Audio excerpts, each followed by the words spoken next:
The Lord be with you. A reading from the Holy Gospel according to Mark. Jesus said to his disciples, "Be watchful, be alert. You do not know when the time will come.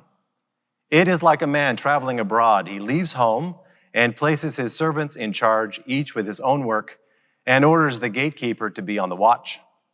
Watch therefore. You do not know when the Lord of the house is coming, whether in the evening or at midnight or at cockcrow or in the morning. May he not come suddenly and find you sleeping. What I say to you, I say to all, watch." My sisters and brothers, the gospel of the Lord. Well, I finally did it. I've been meaning to do it for quite some time, which is I finally removed the Instagram app off of my phone.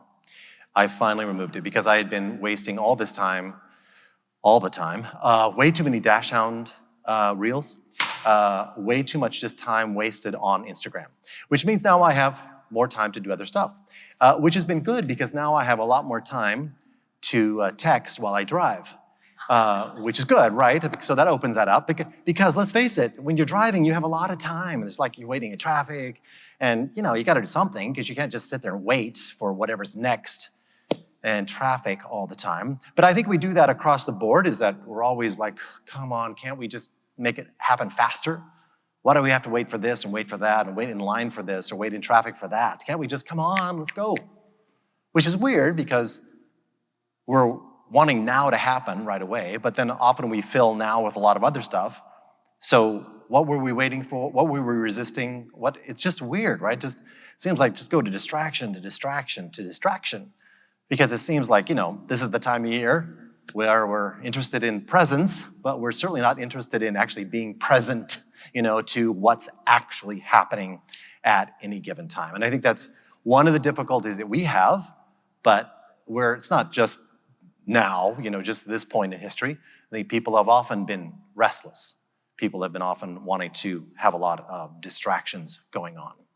And this season of Advent is sort of an arbitrary time where we have 4 weeks where we get to actually come closer to the notion of waiting, come closer.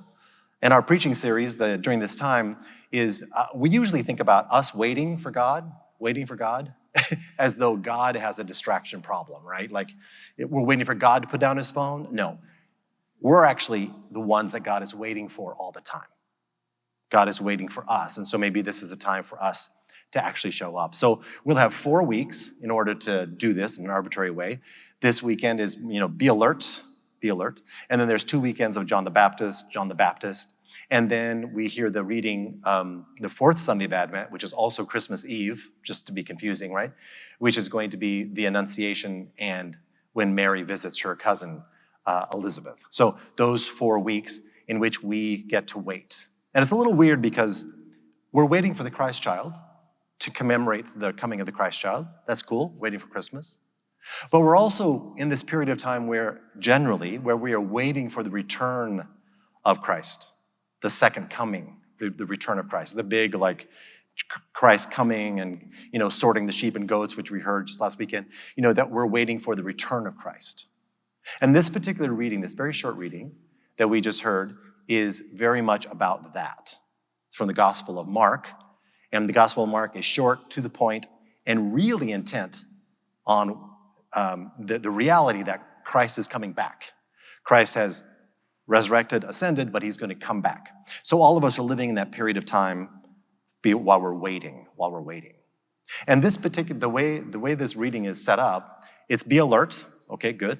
Wake up, pay attention. But he uses this small story about a homeowner and his servants. We hear this dynamic all the time. Here it is again. That the master goes on a journey, and it's really clear. He says, he leaves home, places his servants in charge. That's us, just so you know. Servants in charge, each with their own work. So he leaves home, right? This being home, earth, our community, the church. He leaves home, the common home, as Pope Francis will talk about it, is that Christ leaves home, puts us in charge, the servants, each with our own work. So that's what we could do while we're waiting. We could do our own work. Not everyone else's work, not all the work, but we could do our own work. Sometimes it's small, often it's seemingly insignificant, but it's our own work. And that's what we do to fill the time between now and when Christ comes again, that we are doing our own work. Now, often we think about this as a vocational question of like, well, what should I do with my life?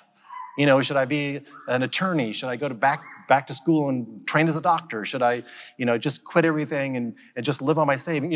It's about, how should I do? What should I do? And it's more like, how should we do that? Because it's always a question of discernment about what time is it and how should we be spending our time, right? It's always a discernment because sometimes we have people that depend on us that kind of limit what we could choose to do, children, parents, that sort of thing. I have this friend up in Seattle, been friends for decades, and he's part of a big group of friends. And just this week, he's been struggling with lung cancer for about 6 years. And just this week, he went on hospice care. And so, he could pass at any time. And so a lot of my friends from New York and from LA are going up to see him, and wanting to, say goodbye and see him. And he's still coherent and everything. And so a couple days ago, a friend of mine was telling me the story that a couple days ago, there had been a lot of people coming in to see him, to say goodbye, to see him.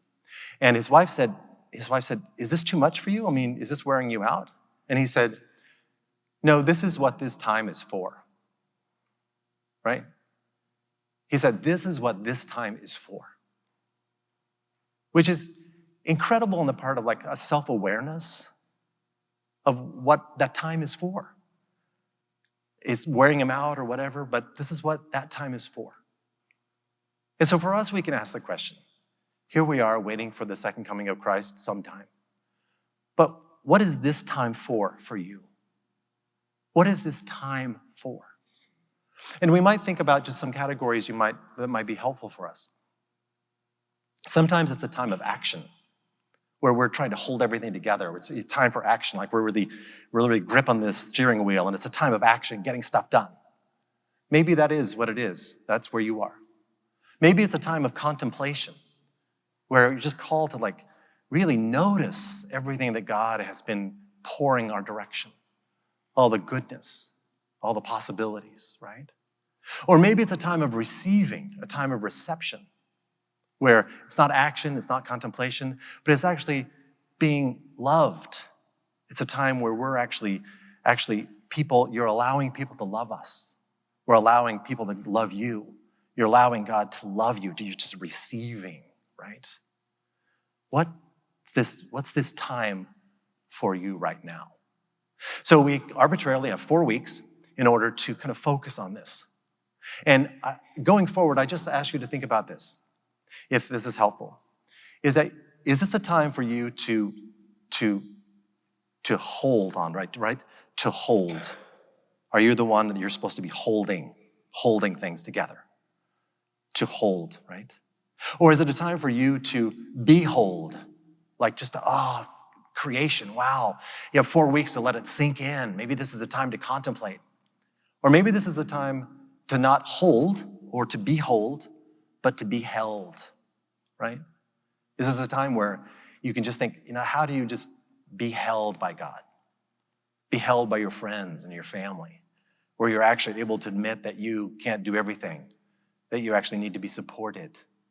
So where are you as we move into this Advent season? Where are you? And all three of those, good, yes. But the self-awareness of saying, this is where I am.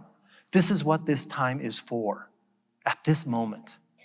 Brings things into focus. And at the end of 4 weeks, we move into the Christmas season. Great. It's been 4 weeks of actually focusing and actually responding to God from where you are right now.